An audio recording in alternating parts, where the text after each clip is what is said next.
All right. Hello, everybody out there joining us for today's webinar. It's LSATMax. The road to 180 starts here. We're hosting a webinar today on the virtual LSAT, which I'm very excited to share with all of you because it's been about 1 year since the LSAT Flex was introduced back in May of 2020. And we want to recap what the past year has been like with this new at-home LSAT, what that means for people currently taking the test or who will be taking the test in June or August, especially because in August, there's going to be a few changes to the test and its format. We also want to do a little bit of predicting into the future, what this last year has taught us for what the future of the LSAT and law school applications may look like. So very excited to go over all of this with you today.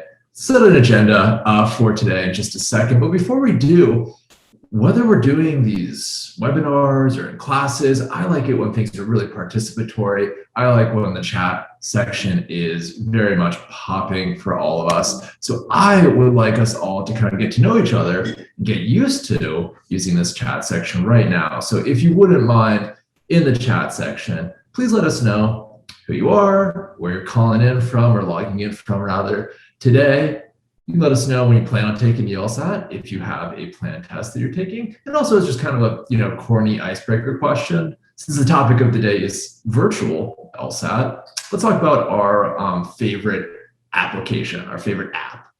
If you want to, you can include your least favorite app too. So hit us up in the chat,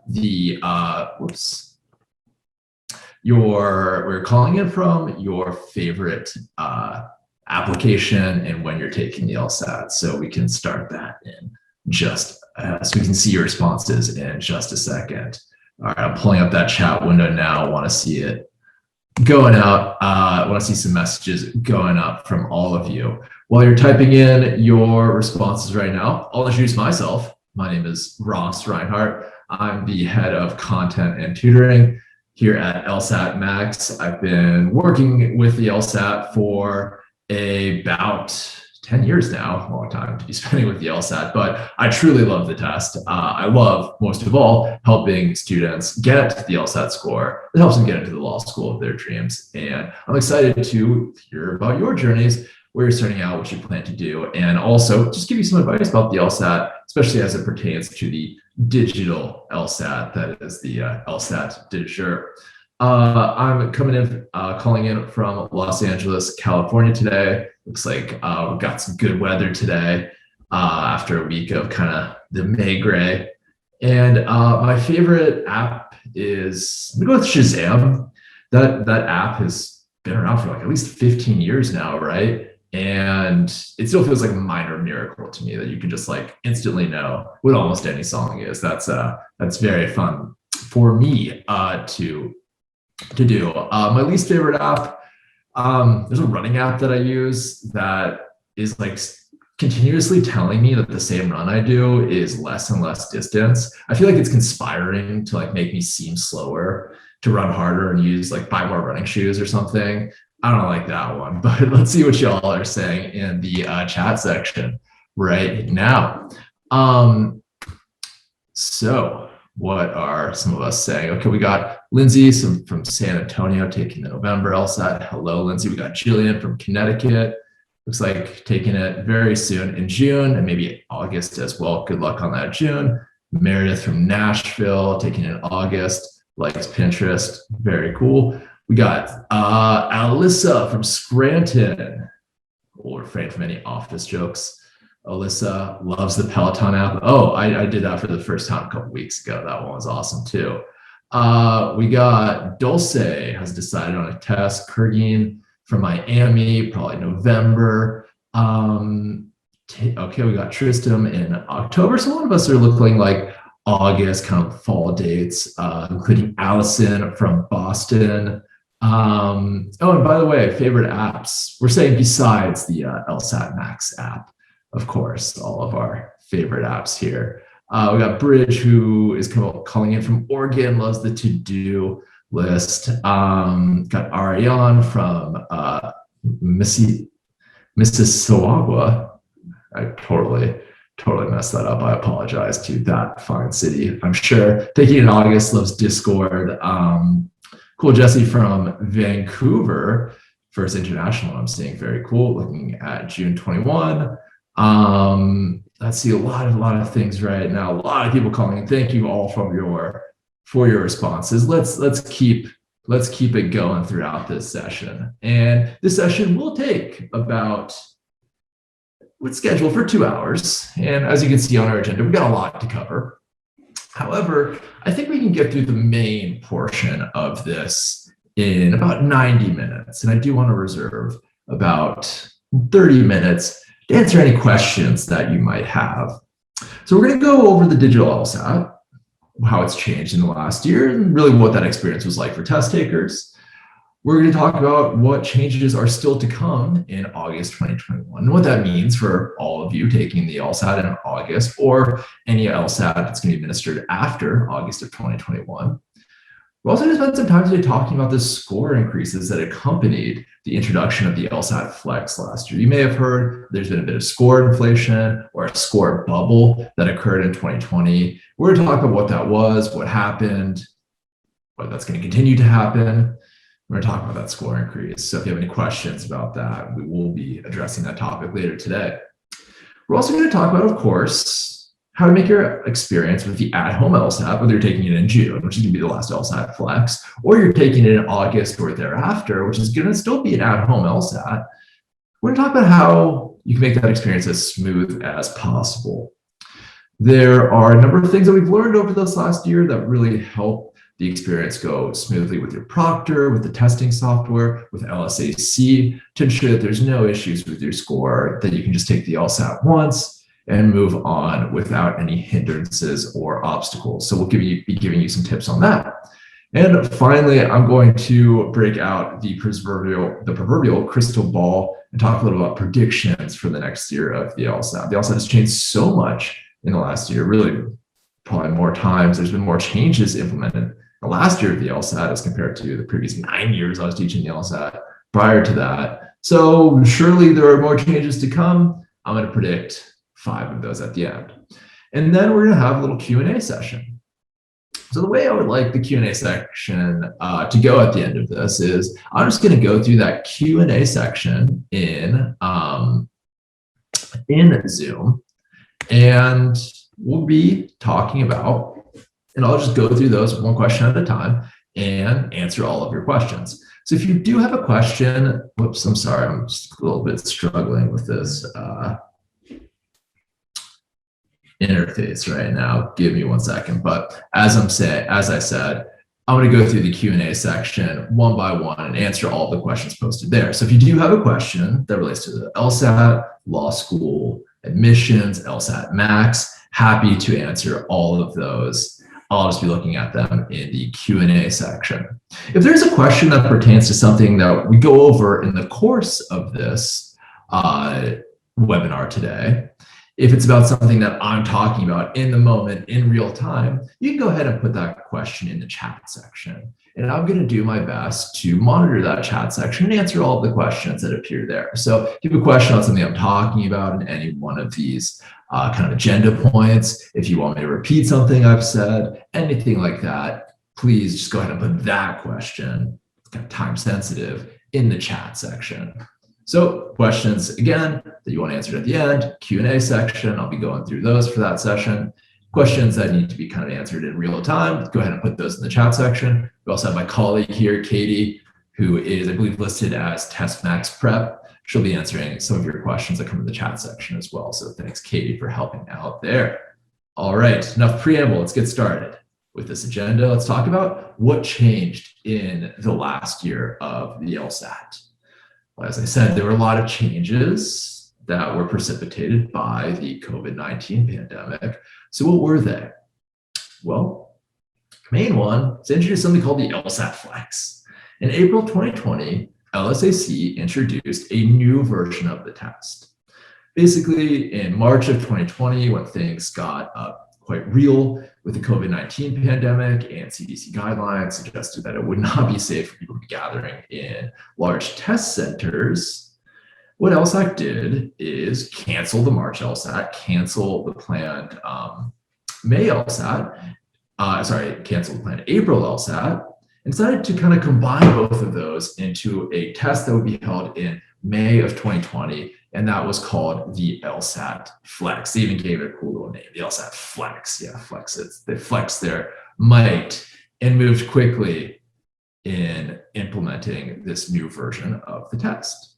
And this new version of this test, this LSAT Flex, was administered in May, June, July, August, October, November of 2020, and again in January, February, and April of 2021, and soon it'll be administered in June of 2021. So they basically introduced this new version of the test and held a lot of them over the course of this last year. Now, the LSAT Flex was different than the traditional LSAT. It was a changed exam.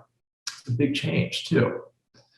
And when this change happened, when they first announced it in April and held it in May, a lot of people were focusing reasonably on all of the changes that the LSAT Flex brought to the table for test takers. What I want to start with in kind of recapping the LSAT Flex is how similar it actually was to the traditional LSAT.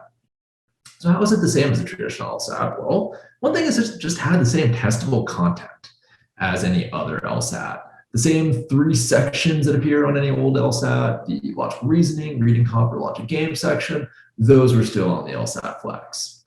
And it was the same difficulty as any other LSAT, which unfortunately for all of us who take it is quite difficult, as I'm sure a lot of you are aware, but it wasn't made more difficult.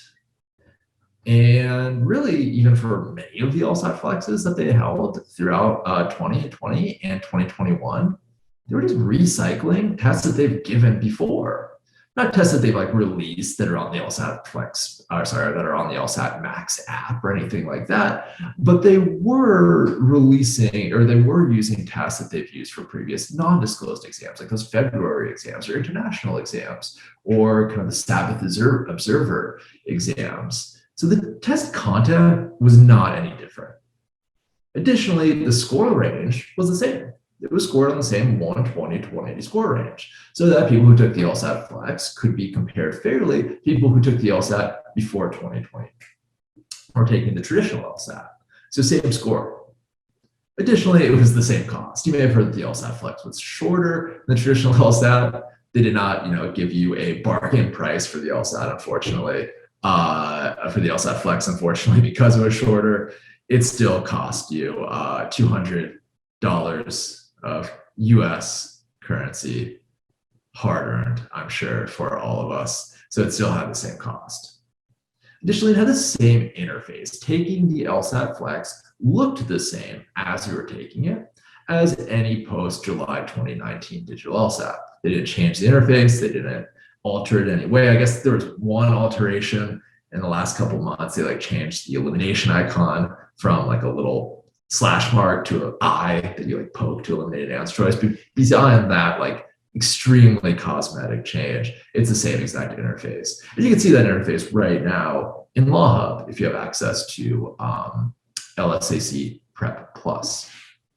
So a lot of similarities. Another similarity, you still have the same number of logic games and reading comprehension sections. You got 1 scored of those each on the LSAT Flex, just the same as the traditional LSAT.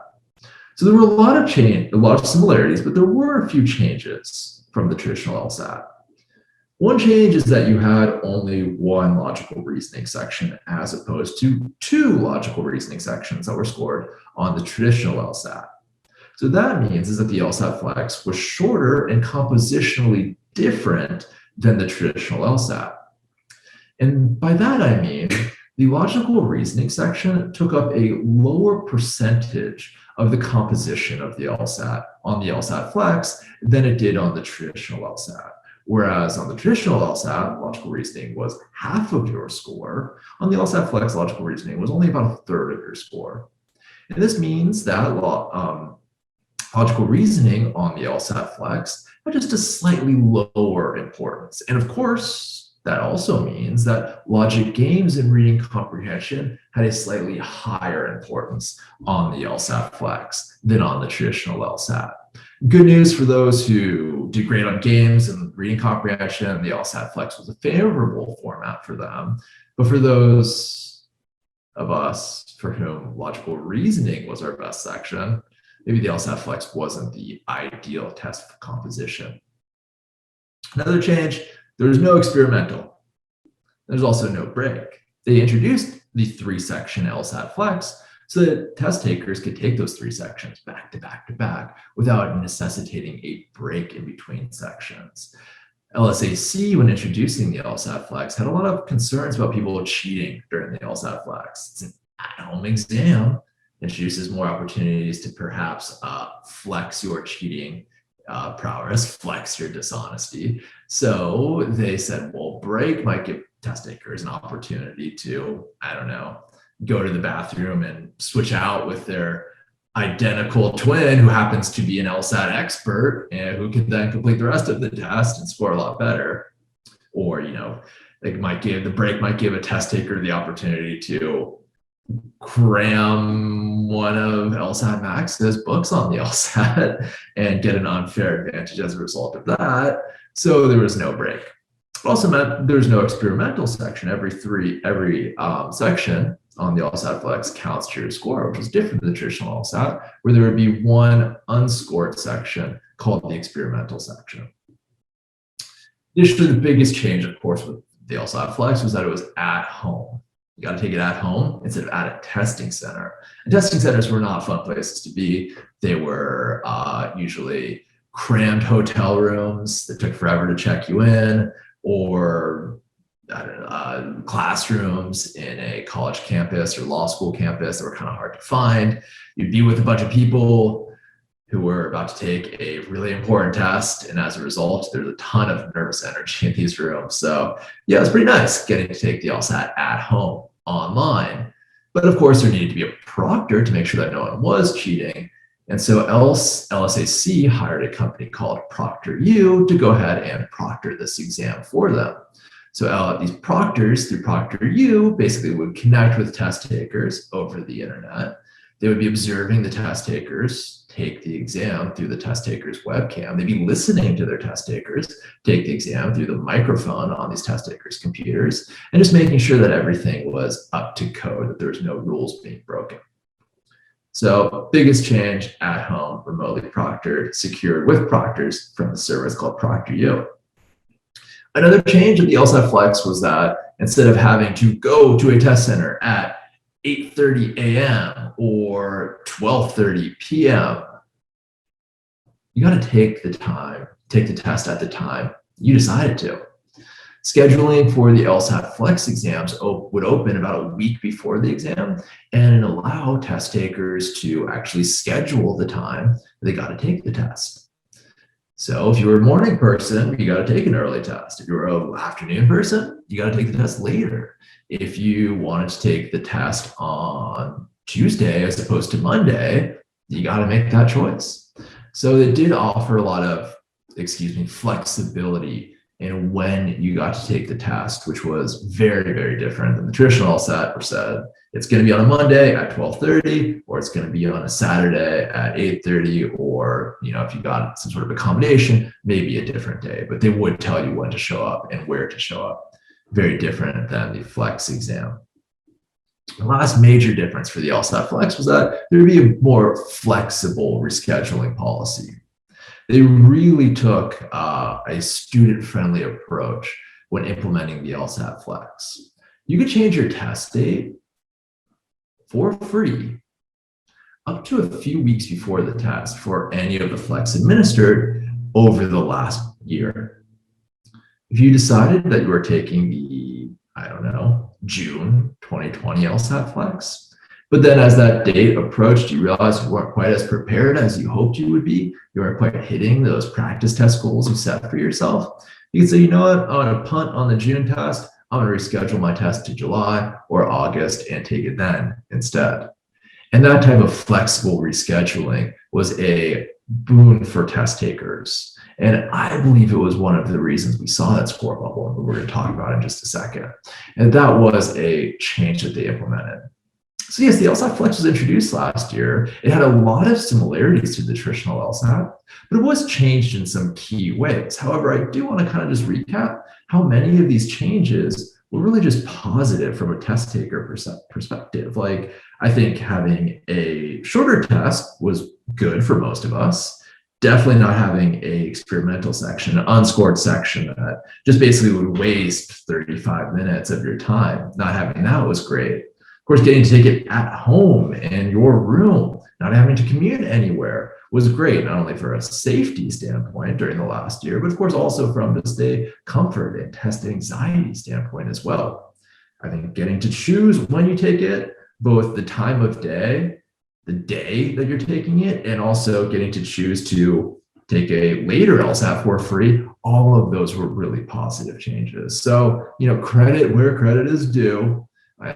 LSAC really did a good job of implementing positive changes to the LSAT Flex that really accommodated test takers, in my belief. I know it's easy to kind of think that all of us have like this adverse relationship with LSAC because they're the ones putting on the LSAT, and we know the LSAT's very hard, but at the end of the day, the fact that they got the ball rolling on the LSAT Flex so quickly and implemented a lot of policies for the LSAT Flex that were test taker friendly, I think they deserve some commendation to that. So, it breaks my heart to say it, but good job, LSAC.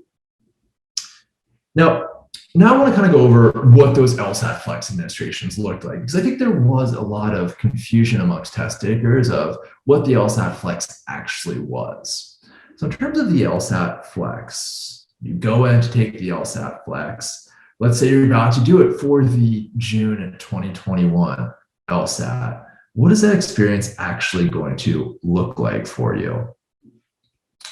Well, as the LSAT Flex occurs, there isn't just one version of the exam that's used for that administration. So if you're going to walk into that June LSAT Flex test, you might not take the same version of that exam that one of your peers in this webinar will take on the June LSAT Flex.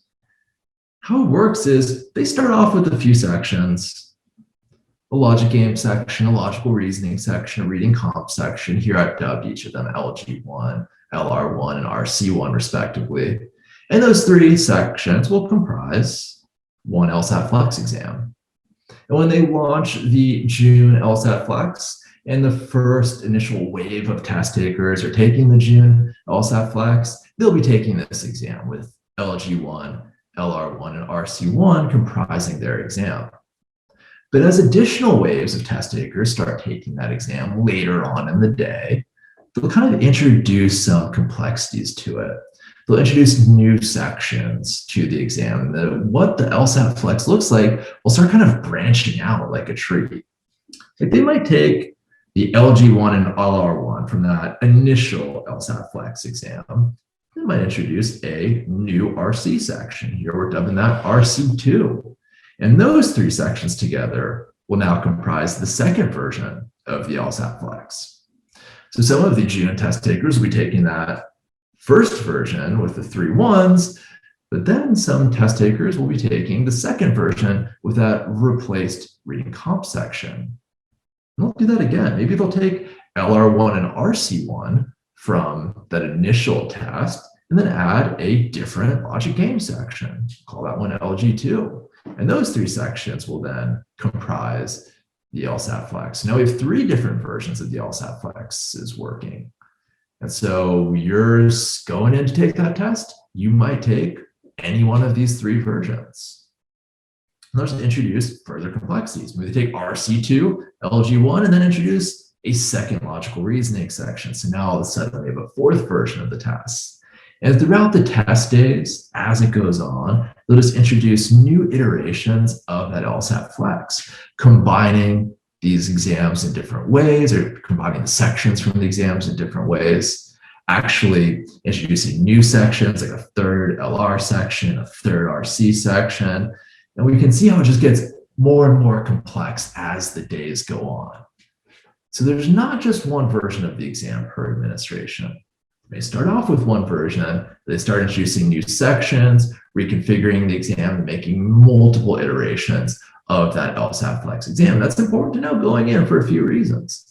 First, for those of you who are going into the LSAT Flex in June, in a couple of weeks. When you talk about that exam, to the extent that you're allowed to talk about the exam, of course, afterwards, it's important to remember that not everyone's talking about the same exam. Someone might say, oh, that logic game section, that felt kind of easy. I felt really good about that.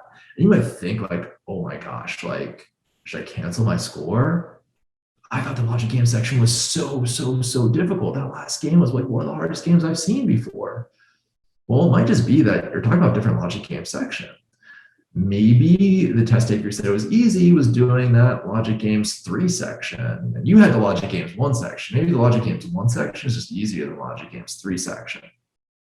That's important to remember when you're thinking about kind of after the exam discussions. You are allowed, by the way, to discuss how difficult sections felt to you in a general way. You're not allowed to say like, oh, it was very difficult, but I knew how to symbolize this rules. Here's how you do it. The answer to question 23 with B, or you're not allowed to do any of that, but you are allowed to discuss like, oh, my logic game section, the one about like ordering, books on a table, that was pretty difficult. Anyway, important to remember for your own anxiety levels following the exam, not everyone's going to be talking about the same exam, except in fact on some bigger LSAT Flex administrations in June 2021, make no mistake, is shaping up to be a large administration with a lot of test takers. There might be as many as like 20 different versions of the exam. Like we can see we got 10 versions right here with just 3 different sections of logic games, reading comp, and logical reasoning. So yeah, not everyone's going to be talking about the same exam. Important to remember when you're actually discussing this on in the aftermath of your exam. Second thing is, as you can see, with a bunch of different exams, there's going to have to be a bunch of different scoring tables. So as you're probably aware, but if not, we can go over it right now, not every LSAT is scored in the exact same way. The number of questions that you have to answer correctly in order to obtain a given score on the 120 to 180 score range is going to change a little bit from test to test. Not dramatically, but on more difficult LSATs, you're going to have to answer fewer questions correctly to earn a given score. On easier LSATs, you have to answer more questions correctly to obtain a given score. You'll often hear this referred to as the curve of an LSAT, even though technically it's not a curve, it's a scale, but kind of, for many of us, a distinction without a difference. But as you can see here, we got 10 different LSATs. These 10 different LSATs would need to have 10 different curves or scales. The amount of questions you would have to answer correctly to earn, let's say, a 170 might be different for many of these exams. Maybe for this first exam at the bottom, you had to answer 70 out of the 76 questions correctly to earn a 170. That would make it a comparatively easy exam, by the way. But maybe for the one at the very top, the one with the LG3, LR2, and RC2, that one you'd only have to answer 68 of the questions correctly to earn a 170. That would make it a comparatively more difficult LSAT. So that law schools are able to compare scores from 120 to 180 for test takers who took different LSATs. LSAC, the test writers, really have to change that score. So it introduces a lot of complexity for the test writers, right? They have to make sure that all of these different combinations of sections have different and reliable curves so that a 170 means the same thing for all of these different versions. And that's going to play into when we talk about the score bubble, the score increases that happen in the aftermath of the LSAT Flex. That's going to be relevant to that discussion in just 1 second. So we have a set question right now from Sarah. Sarah asked, do you know for the last exam, logical reasoning skill is going to,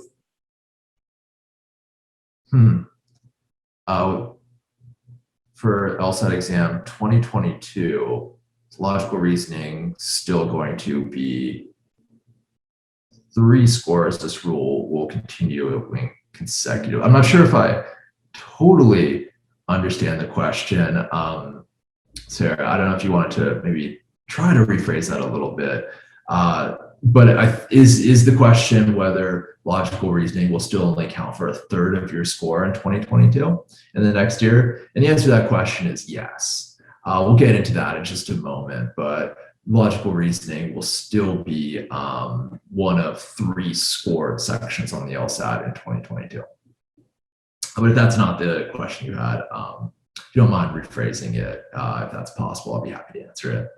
All right, so first thing to be aware of, as we went over on this slide, there are multiple versions of the test for each LSAT Flex administration, which obviously made it a complicated experience. But for the test takers, was the LSAT Flex a good experience? Which might be a kind of weird phrase to introduce in the context of the LSAT. But to the extent that the word good can be used with the LSAT, then yeah, it was a mostly good experience for test takers. I'd be interested to hear from you if you had an experience with the LSAT Flex in the last year, what your experience was like. But go over what I've heard from most test takers. Most test takers I've spoken to reported positive experiences. Particularly, they cited the convenience of getting to take it at home and the shortened length as major benefits. They felt less fatigued because of the length, and they felt a little bit more at ease taking it at home. So these were benefits that a lot of test takers reported. Most test takers had a pretty smooth experience with it all. You get the time that you want to schedule the test at, you log in to your Proctoring account at that time. They get you set up and put through the security process with a proctor pretty quickly. There was a lot of wait times there. You take the test with the proctor where there is hopefully minimal or no interruptions from that proctor. You're all done after 3 sections. You rip up your scratch paper and you are still in the middle of a pandemic. You can't really go to many places, but you can take a walk outside, have a celebratory beverage, you're done. Test takers who did experience issues, and I've spoken to many of them, were given multiple opportunities to retake for free or to receive a refund. So you were able to get, if you did have an issue, like a proctor, took over your screen for a certain amount of time, or you got disconnected from the test and weren't able to reconnect in time, you were given the chance to retake. And not only were you able to retake, you were able to retake within a week or 2 of the exam. You didn't have to wait until the next administration. So junior test takers didn't have to wait until July. They got to retake in June, shortly after the exam. So they weren't having to extend their LSAT study process longer than they planned, which was great. Almost every test taker who logged in to take the exam was able to complete the exam and receive a score, as long as they had the right example on file. We'll talk about that in just a second. But there was just a really, really high success rate for this. If you wanted to take the LSAT Flex, you were able to take the LSAT Flex. And that was a major source. It's like kind of the best statistic for the success of the LSAT Flex experience, was just that people were able to take it. The number of issues were very well publicized, but did constitute a really small percentage of the overall test takers. So for all of you who are taking the exam in June and are a little bit hesitant about a at-home LSAT, the vast majority of test takers reported good experiences. Also, scores went up, which initially sounds really good. Sounds like a major positive, but there is a downside to that. And we'll talk about that in a little bit. But there was overall a good test taker. And it looks like we have at least one person here, Kara, who is reporting on their experience. Slight interruptions in June from a change in proctor. Yeah, I've heard that. Hopefully that wasn't too burdensome for your experience. But it sounds like January 2021 was better. And that's great to hear, Kara. And that's kind of consistent with what I've heard too, kind of across multiple test administrations, is that with every successive administration, ProctorU just got a little bit better at being able to proctor the exam.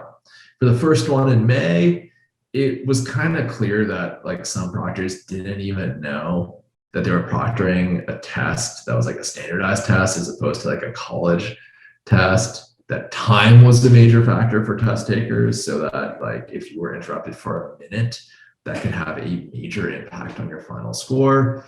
But with each successive administration, they've gotten more knowledgeable, they've introduced new policies to make it a smoother experience for the test takers. So yeah, each one seems to be a little bit better than the last. Now, that said, it was a learning process for LSAC and ProctorU. Just like it's a learning process for you all to understand the test content, it was a learning process for these two parties and how to administer an at-home test. And in the process, there were a few notable and well-publicized hiccups in the process. And using the word hiccups, I don't know if that was the right word to use there, because of course, if you experienced any of these issues I'm about to go over, they were catastrophes. They prevented you from taking the test when you planned on it. You had to take the test again, delay it a week or sometimes more. It was like kind of extremely annoying at the very least to go through these. So I don't mean to discount any of the experience of the test takers who went through any of these issues.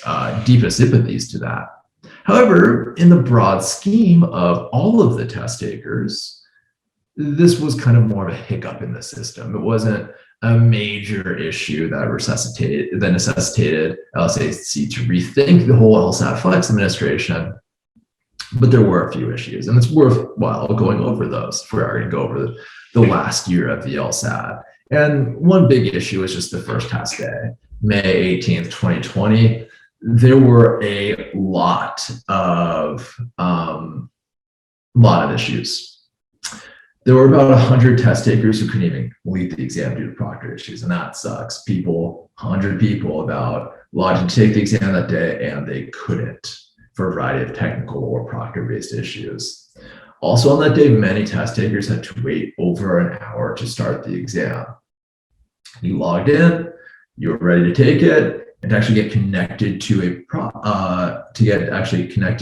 proctor, it took 30 minutes, an hour, 90 minutes. I heard from a lot of test takers. So that's not fun. You have to kind of stay in the zone, ready to take the test for 90 minutes. And also you had to stay there. You had to sit in your chair with whatever little, plastic bottle of water that LSAC allows you to have as your only source of sustenance as you wait and wait and wait to get connected to a proctor. So that's no fun. Additionally, on that first test day, May 18th, 2020, proctors didn't even pause the exam to resolve issues. So if there was an issue with your screen, if there was an issue with your test room, if they had to make an announcement for any reason, they could actually pause the exam. So as they're kind of fixing your screen, they take over your screen, take over your cursor, so you can't make selections, or while they're talking to you or interfacing with you through the chat function of the exam software, the time was still ticking.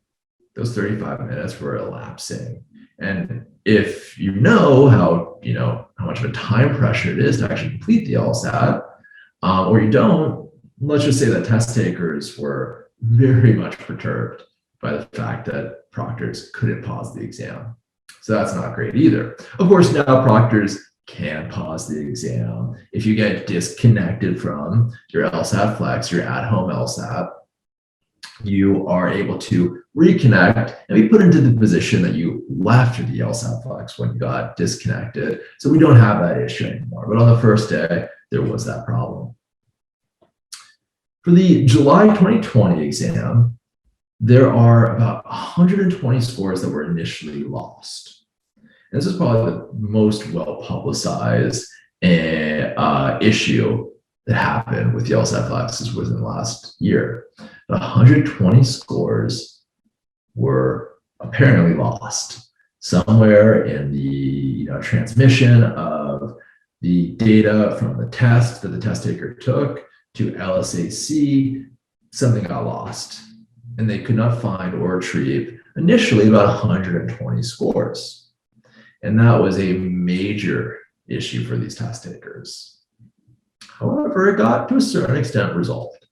From what I've read on, I believe it was Reddit, one test taker who experienced this had a very litigious parent who called in to LSAC and said, hey, these are recorded.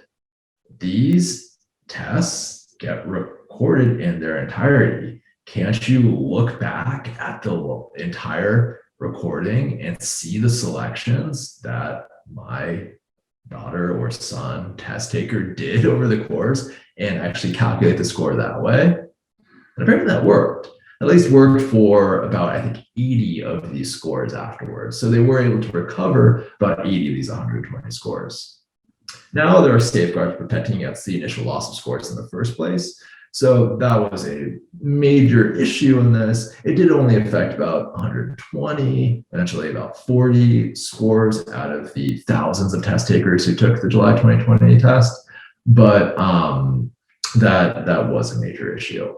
And kind of the issue that has continued to affect test takers, again, a small proportion of test takers, but some test takers, are the disconnections from software. Sometimes it seems like either there's an issue with the internet connection of the test taker or the server bandwidth of ProctorU that in some cases, some rare cases, resulted in test takers being disconnected from their proctor and not being able to continue with the test in that moment. They would have to reconnect with a proctor, go through the security process all over again, and then start the test from the point that they were disconnected. So that's not fun. It is something that tends to get resolved on test day. It's not like you have to retake the test, but it's annoying, no one wants to go through that. There's also been a number of inconsistencies in proctoring throughout test administrations. This has gotten better as time has gone on, and then the proctors used by ProctorU have become more informed about the LSAT and the rules of the LSAT, but there has been some inconsistencies. We're talking about how to have a smooth process, so these things either don't affect you, or you're reducing the chances that these things will affect you, or if they do affect you, that you have a plan of attack should they affect you. There's a couple questions came in while I was talking, so I'll address those before moving on. Okay, so I think Sarah's question was about whether the type of questions will change in August. And no, they will not, Sarah. It'll be the same type of questions on logical reasoning, reading comprehension, and logic games in the post LSAT Flex version of the exam. It's going to begin in August. It's going to be the same testable content. That will not be changing. So whatever you're studying for right now will still be applicable to the test in August 2021 and beyond. Jasleen asked another question. What would be the best time to enroll in a class if you're planning to take the LSAT in October? Really depends on a number of factors: how much you can study, how often you can study, what kind of score increase you're looking to make. But 4 months is a reasonable amount of time to make major improvements for most test takers. So if you're planning to take the October exam, that'd be okay, October, September, August, July. I would say June or July would be a fantastic time to start your LSAT studies. For more specific questions about that, I'm happy to answer them in the Q&A portion of this. All right, looks like those are all the questions for now. Let's proceed. Another thing that kind of happened in this last year was that we were given a slight glimpse into the LSAT Flex itself. LSAC did release one version of the May 2020 LSAT Flex. Of course, I say one version because as we went over, there were multiple versions of the test for each LSAT Flex administration. But we did get to see one version of the May 2020 exam. So LSAC released 3 sections used for that exam to Law Hub and to test prep companies. And if you are using the LSATMax app or you plan to, you will have access to this May 2020 LSAT Flex. Now, the content of this exam, the actual questions, to the best of our knowledge, has not been used on any previous LSAT administrations.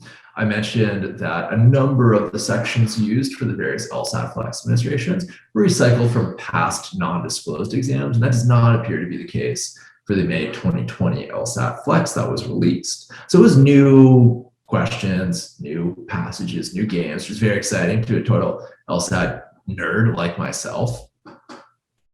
And looking at it, wasn't entirely, or wasn't really at all, an atypical LSAT. It was not unusually difficult or easy, and it fit with many of the trends of most recently released exams from 2017, 18, and 19. A lot of trends that have been exemplified on these exams were also exemplified on this May 2020 test. One trend of recent LSATs has been that in logic games, there are a lot of games in which players can kind of go more than once in your setup. And if you haven't started studying logic games yet, that might not mean anything to you, and that's okay. You will learn about that. That is one major trend of recent exams. You kind of have to figure out, okay, how many times can this player go in this setup amongst these groups or in this kind of ordering set of slots. And there was 2 of those games on this May 2020 LSAT Flex. Additionally, another trend of many recent exams is that our reading comprehension is kind of the consensus hardest part of the exam.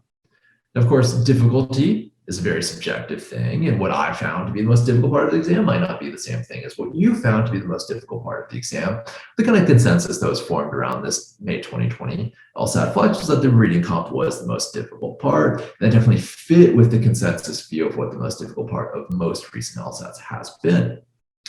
Another trend is kind of a concealing of different types of relationships in logical reasoning. 2 very common types of relationships that get expressed in these sections are what are known as conditional relationships and causal relationships. And a lot of recent exams, the test writers seem to go out of their way to kind of make these types of relationships hidden, not make them obviously conditional or causal, but rather make them conditional or causal in a way that's not immediately apparent. And we definitely saw that on some questions in the May 2020 LSAT Flex. So it was a very typical, normal exam to my mind. It was kind of middle of the road difficulty level. But then when they released the scaled score chart of this exam, kind of interesting. Notice here, the kind of right column is the number of questions you can miss and earn a given score on the May 2020 LSAT Flex. And you can see that, for instance, to earn a score of 170, you can miss 9 questions. And so if we kind of took that and mapped it out, like multiplied it by 4/3 to convert that to a 101 point scoring scale, this would map out to the equivalent of a particularly hard test. Remember how I mentioned earlier that if a test is harder, you can answer fewer questions correctly or answer more questions incorrectly to earn a given score? Essentially, if you multiply a -9 for the 170 by 4/3, you get a -12. And it's not like a typical number of questions that you can miss and earn a 170. There are many recent tests that you can do that, but that would be on the more forgiving end of the spectrum. It would make it seem like this was a particularly hard test. If you go down the scale, especially at the like 160 and 150 kind of number of incorrect responses that you can have to earn those scores, this is actually an unprecedentedly forgiving exam. These would be more questions than you could miss on average than most recent LSATs. This was a very forgiving test for an exam that, at least in my opinion, was not a particularly, or I guess I should say, unusually difficult LSAT. So that is going to play a role in one of the hypotheses for what might have led to the score bubble. And we'll kind of talk about that in just a second, because this is really all we have to go off of for how LSAT Flexes actually get scored. This is the only, as of now, released score table. So of course it's going to change from test to test. From on certain LSAT Flexes, test takers might have easier or more difficult sections, and the scale score will adjust accordingly. But this is the only one that's actually been released. And in my mind, this is a pretty nice and forgiving and gentle curve. It'd be one that I'd be really happy to get if I was trying to earn a score above, say, 155. Something to keep in mind as we talk about the score inflation in just a second. A couple other changes that are worthwhile to go over. There was a change to the writing section of the LSAT that actually we should definitely go over because I think this was a major source of confusion for many test takers. Now, if you don't know, the writing section is the fourth LSAT section. It's a short essay you get to write. You used to have to do the writing section at the end of your LSAT, but now, at least since 2019, you get to do it on your own time, whenever you want. It's not scored. It's not going to change your LSAT score after the fact, but it is part of your law school application. The people who are looking at your law school application, aka those law school admissions officials, will be able to read and make decisions based on what you submit for your writing section. It was also taken at home using similar testing software as the one utilized for the LSAT Flex and the post-LSAT Flex at-home LSAT. But you can choose when you take it. Starting 8 days before the beginning of your scheduled LSAT administration and up to a year after you complete the LSAT, you can take the writing section. Unlike the LSAT Flex, you will not be proctored in real time by a real person, like watching you through your webcam, listening to you through your microphone. That's not happening with the writing section. But many of the same rules apply. And they will be recording what you do through your webcam and microphone. And I believe how it works is they send that recording to some artificial intelligence program that knows what to flag for test takers. Like if you have suspicious looking resources or electronic devices like a smartwatch or a cell phone nearby, you get flagged and potentially rejected. You have to take it again. So you really do have to follow the rules carefully here because these submissions do get reviewed by AI, and if the AI catches anything, by a real thinking, feeling person. Since August of 2020, this is the major change that was implemented with respect to the writing section this year. You need at least one writing section approved before you can get your LSAT score back. That didn't used to be the case. You used to get your score back irrespective of whether you've completed the writing section. Now you will not get your score back until you have at least one writing section submission on file. And I'm not kidding when I say this. Every LSAT, there are thousands, literally thousands of test takers who don't get their scores back because they didn't have a completed writing submission approved by score release day. They do not get their score back until they have that submission approved. So you don't want to be one of those people who have to wait even longer for your scores. So it is really important to remember to take the writing section and follow all the rules to the best of your ability before that score release day, so you don't have any delays in your score. I would recommend taking the writing section basically any time up to a week after you take the LSAT. It takes about 3 weeks to get your score back in most cases. And you want to leave about a 2-week buffer to allow the AI and anyone else needs to review your writing section submission to review it and approve it. And so that you also have some time to take it again if necessary. So trying to aim for about a week before, trying to aim for about a week after you take the LSAT, complete this writing section should get your submission approved on time so you can get your LSAT score back. Of course, you only need one submission. It can be from a previous LSAT. You don't have to make a new submission for every LSAT you take. As long as you have a writing section submission on file in your LSAC account, you'll get your score back. And this could even be from an LSAT that you took 2 or 3 or 4 or 5 years ago. The 5 years window is the limit, but if you have any writing section submissions on file from that time, you'll need to retake it again in order to get your score back. This is an important change to note because many test takers apparently weren't adequately informed of that because so many just don't get their scores back. All right, another change, score preview. The score preview option was another thing that was implemented in 2020. It was announced in July of 2020. It was first applicable on the August 2020 LSAT Flex. Basically, test takers were given the option to see their score on score release day and decide whether they want to keep that score or cancel it. So this was an option that you could purchase as a first-time test taker to give you 6 days to make a decision about your score. You see your score, like, okay, I can either choose to make this score a score that I want to appear on my LSAT score report, or I can make it a score that is canceled on my LSAT score report so that it shows up as a canceled score. So law schools that I apply to will never see what that score actually is. Like I said, only first-time test takers are able to purchase this score preview.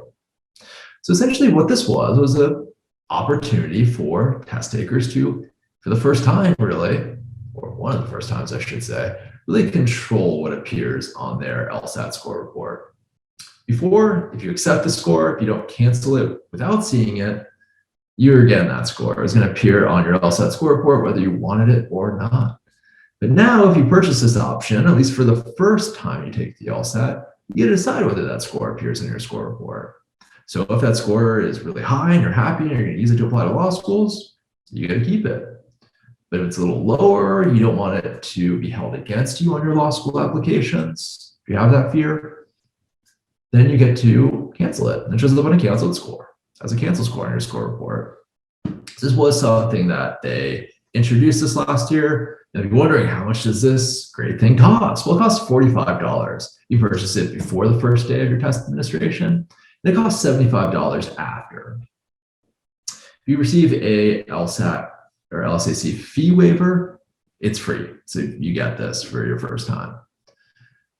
Now, you might be wondering, okay, that sounds like a pretty good deal. Should I do it? Our take, purchase only if you have a real feeling that's going to reduce your test anxiety. That's really the only potential benefit that I see to the score preview. It will not significantly improve your law school application. Whether you keep the score or cancel the score, it's not going to really improve that law school application much. And that's because law schools, when they're looking at your application, they really only care about your highest score. This is a change in policy from how law schools operated in the mid-2000s and earlier. But now it's very standard that pretty much every law school pretty much only cares about your highest score. So they really don't hold lower scores against you in any way. Especially because low scores, especially low scores that can be accompanied by a reasonable explanation, can always be addressed in an addendum to your law school application. If, for instance, you had a really bad LSAT Flex experience where Proctor took over your screen for a long time and that totally threw you out of your rhythm, or you had major technological issues or maybe major noise issues, you can just let that know in a brief statement as an addendum to your law school application. I don't believe the score is reflective of my abilities because during this exam, X, Y, and Z happened. Those were major distractions. I was able to take the test later without these distractions, and I earned this score, which I believe is much more reflective of my own potential as a law school student. Something like that can always be addressed. So don't feel like if $45 is a lot of money for you, or $75 would be a lot of money for you, that you have to purchase this.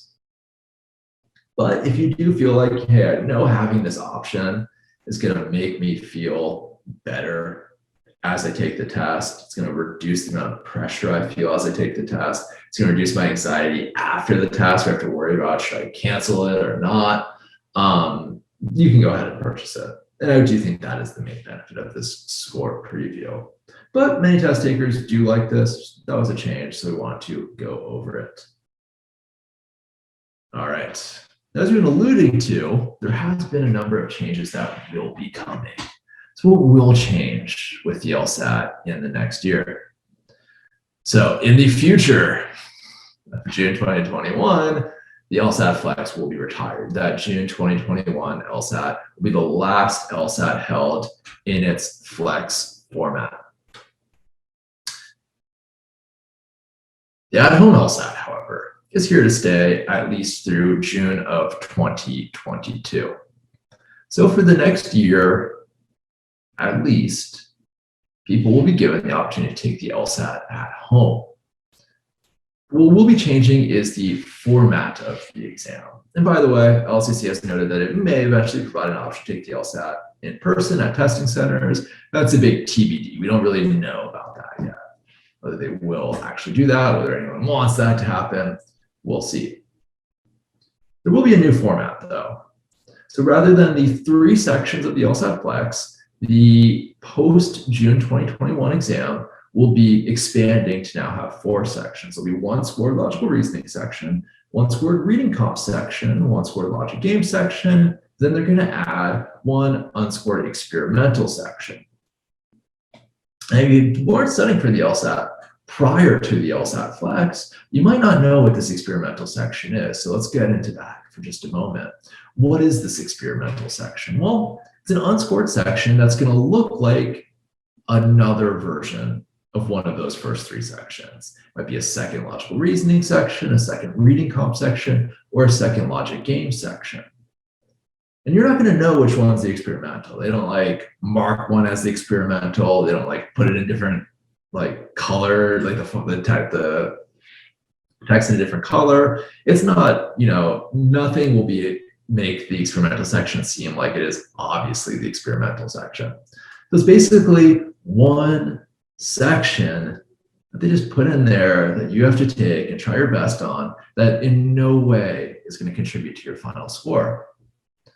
You might think about, well, that stinks. Now they just made it longer for no reason. It doesn't actually have any bearing on my actual score. That does kind of stink. It's not ideal. But why do you think they actually have this experimental section in the first place? I'd be curious to hear your thoughts. I mean, I know the reason why. You might know the reason why too, but why do you think they had to actually reintroduce this experimental section? Something to ponder. I'm curious to hear what you come out with. Okay, Jessica, right on it. Maybe Jessica is a psychometrician herself, but yeah, it's to test out future questions. Think about how many sections of the LSAT they burned through this LSAT Flex administration. Remember how I said that there were as many as like 20 different versions of the test for each LSAT Flex administration? We have all of these different reading comp sections that get used, all these different logic game sections that get used, all of these different logical reasoning sections that get used over the course of each LSAT Flex administration. Really what happened the last year is that LSAC burned through a lot of the exams that they've used in the past. And they don't want test takers to see the same tests they've gone before. So since the last year, really probably depleted their reserves of unused LSAT sections, they got to start implementing some new sections. Before they're able to do that, they have to test it out to make sure that these questions are reliable. They don't prejudice any test takers, that they are going to be useful for setting the curve of this exam. And they do that through the data they gather in the experimental section. So if you're taking the test post June 2021, you will be a guinea pig for LSAC's purposes as you take that experimental section. So they re-implemented that. The good news is that this version of the LSAT is still at least shorter than the pre-LSAT Flex version. The pre-LSAT Flex version was a 5-section exam.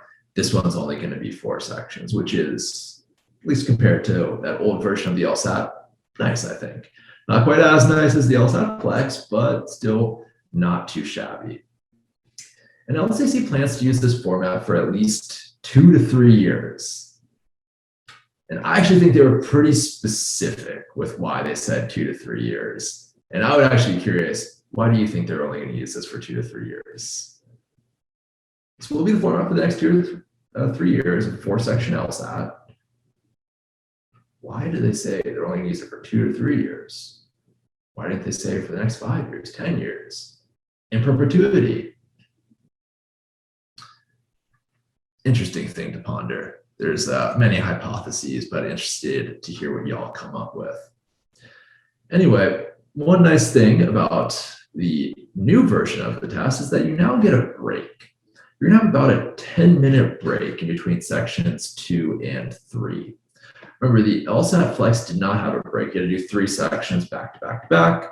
You will have a break between sections 2 and 3. So take 2 sections, take a little break, recharge, use the restroom, do whatever you need to do, and then go through the security process again, get checked in, take sections 3 and 4, then be on your merry way. And I think this is actually going to be good for test taker fatigue. I think taking 3 sections in a row, the third section, at least in my experience and the experiences that I've learned about through a lot of my students, you're a little bit fatigued after that third section. At least now you have an opportunity between sections 2 and 3 to have some water, a little caffeine if you have it available, a little snack, so you can recharge for those last 2 sections. I think it's going to be good. Now, one unfortunate thing about this new version of the exam is that flexible rescheduling process where you can really change your test date for free up until a few weeks before the test, that's going to be going away. The LSAT Flex will be losing its flexible rescheduling after June 2021. So that Flex is going away in more than one way. You can only change your test date for free for exams after June 2021 if you do so well before the exam. Like in the case of the August exam, it's like a month before that exam. In the case of the October exam, it's like almost 2 months before that exam. So you can only really change your test date for free if you make that change well before the date of the exam. If you want to change your date afterwards, you either have to pay $125 if you change by a certain deadline, or $200 to change after that deadline has passed, which really just raises the question, why not just take it and then sign up and take it again? At least have 2 bites at the apple in that case. So unfortunately, after June 2021, that flexible rescheduling process is going away. There's a lot of things staying the same, though. It's worth going over them. There'll only be 3 scored sections. So the current weighting of the exam, where logical reasoning, reading comprehension, and logic games each contribute about an equal amount to your final score, those are going to be all that's still going to be weighted in the same way. It's going to be the same test content for now, ... By the way, it looks like none of us were willing to hazard a guess as to why the LSAC stated that this will be the format of the exam for the next 2 or 3 years. One common hypothesis that I've heard is that lines up with when they might be removing the logic game section. About 2 years ago, there was a settlement with some plaintiffs who are either blind or had visual impairments, who said that the logic game section, even with the granted accommodations, was a violation of their rights under the Americans with Disabilities Act, I should say. And LSAC settled with them. And part of that settlement was apparently a promise to at least research or actually make changes to how the LSAT is administered. And a lot of people have interpreted that as that within about 5 years, logic games will be going away. That was about 2 years ago. So 2 to 3 years from now, we'll be about at that deadline. So we're kind of wondering, is that going to be the time when the actual format or the content of the LSAT changes a little bit?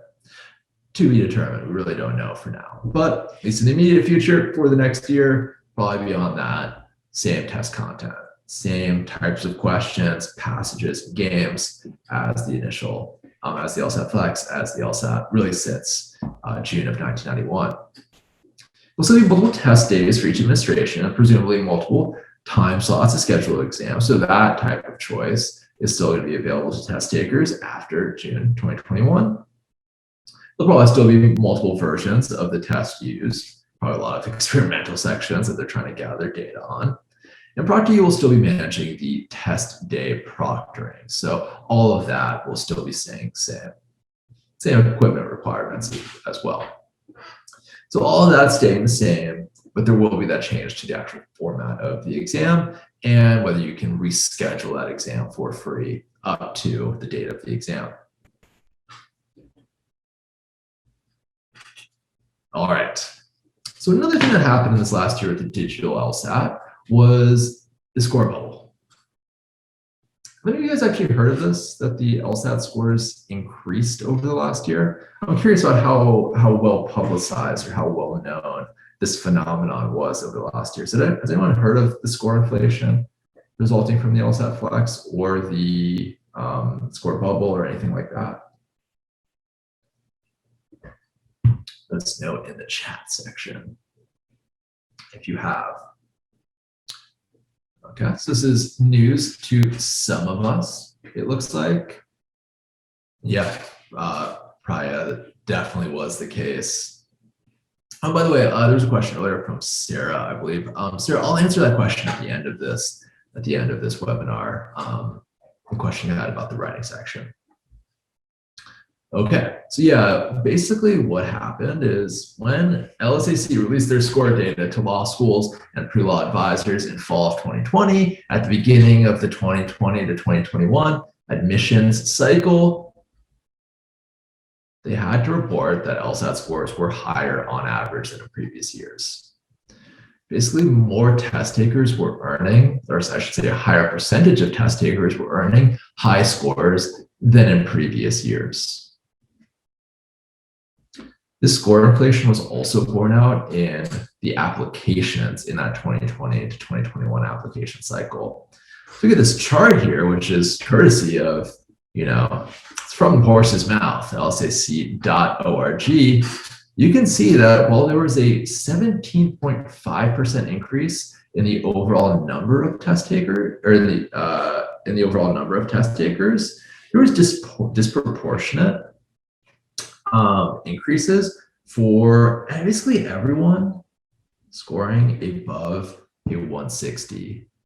There's a 28.6% increase for test takers scoring between 160 and 164, a 28.5% increase for test takers scoring between 165 and 169, a 55.5% increase for test takers who scored between 170 and 174, and kind of insanely a doubling of the number of test takers who scored 175 or higher. It's not supposed to work like that. It's supposed to be about the same percentage of test takers who earn these scores every single year. Yet we saw a big inflation in the number of test takers who are earning those scores in the LSAT Flex. So there is a higher number of people applying across the board. We saw a disproportionate increase in the percentage of test takers who are earning high scores, were considered to be the high scores on the LSAT. And as Priya already articulated, this made what was already shaping up to be a very competitive law school application field even more competitive. So what do we do about that? Why was that the case? Well, LSAC, when they released this data to the pre-law advisors and law schools, they released 5 hypotheses for why this may have been the case that I've kind of paraphrased below. First one was that more highly skilled test takers ought to take the LSAT earlier than usual, which kind of skewed the data. This one's kind of a big maybe to me. Like, that might be true. It's certainly plausible that test takers who are more highly skilled might have been planning a little bit better, might have decided with the extra time afforded by kind of the quarantines and lockdowns that they would take the test a little bit earlier than they planned to. So maybe there were a lot of people who were going to take the test in October or November who opted to instead take the test in May or June or July. And so 170s, 175s, 180s that would have been later in the cycle kind of got pushed earlier in the cycle. That's all possible. maybe even plausible. But the fact remains that far more people in general took the August, October, November, and January LSATs than those early LSATs. So I'm not sure if I really buy that one. Also, this seems to suggest that the number of test takers who earn those really high scores would kind of normalize after fall of 2021. Well, that's really not been the case. So maybe, I don't know if I buy that one. Number two, test takers may have been less anxious testing at home. I find this one quite plausible. You may have heard of the phenomenon of state-dependent testing. Basically, the idea is that you should take tests in the place and in the same mindset that you studied for that test in.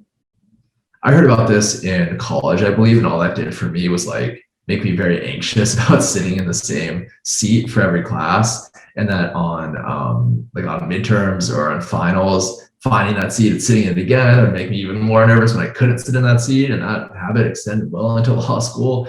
So I don't know if I made the best use of state-dependent testing, but for people who took the LSAT Flex, they got to take the test in the exact same place that they studied for the test in. And that has a measurable and proven effect on, your testing abilities.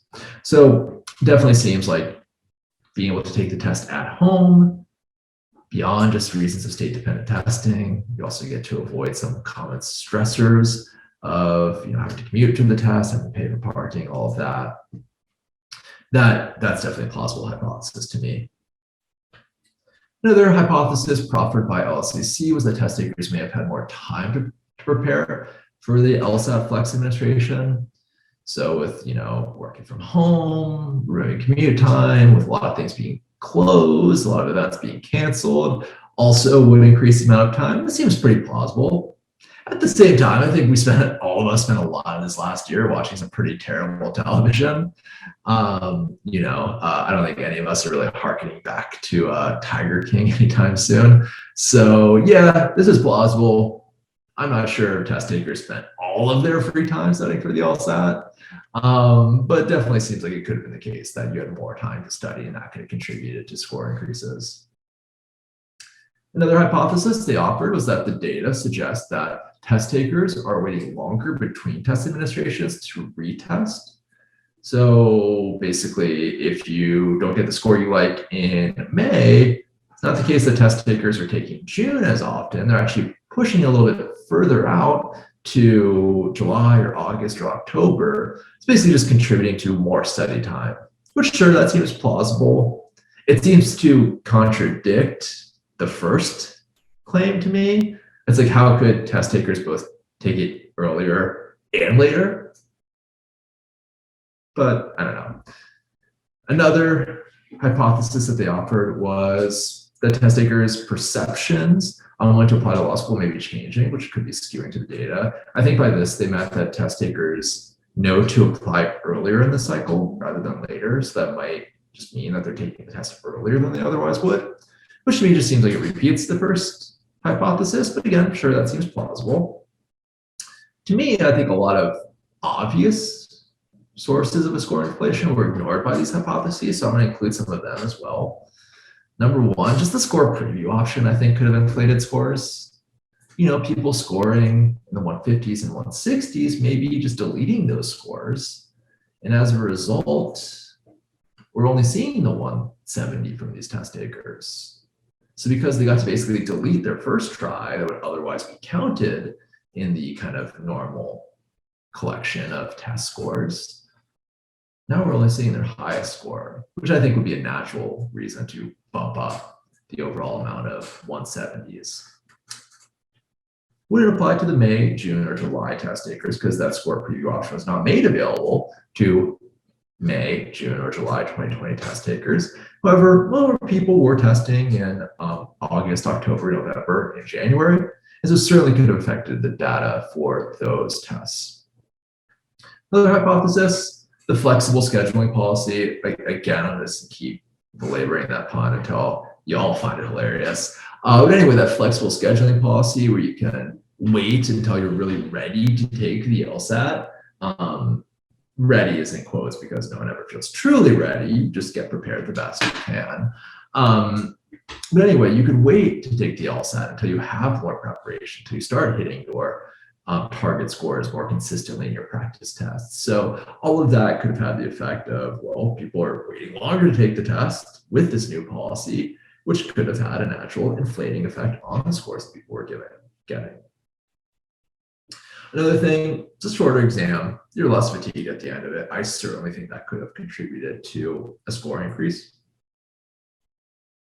So the one I think has been overlooked in a lot of discussions I've heard, but I think that the increased importance of the logic game section relative, especially to the logical reasoning section, may have had a pretty profound effect on increasing the highest scores of the test takers. And I say this because the most common path that test takers have to earning a 170 or higher on the LSAT is acing the logic game section.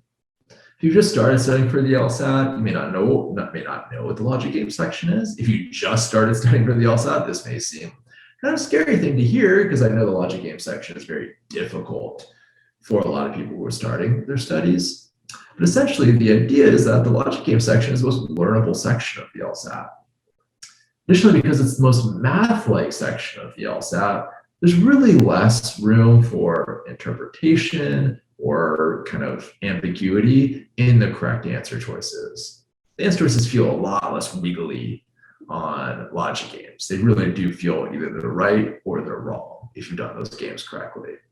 So the most common pathway to test takers earning very high scores in the past has always been acing that logic game section, missing either 0 questions on that section or only missing 1 question on that section. And before, if you did that, it was great because you got 23 of the 101 available points. So you're getting a little bit less than 23% of the points that you can earn by acing the logic game section. On the LSAT Flex, however, if you get a -0, you're not getting 23 of the 76 potential questions. That's a little bit more than 30% of the available points. So you're really getting a 9 percentage point bump simply because of the format of the exam if you ace the logic game section. I think a lot of test takers were already planning on acing the logic game section, were able to get to a point where they could ace the logic game section, and now they were being extra lavishly rewarded for being able to ace that logic game section. So I think that also might have had an effect of really increasing the overall scores of test takers, especially high-performing test takers. This last one I'm going to say with a little bit of trepidation. Definitely want to be cautious and circumspect with how I phrase this.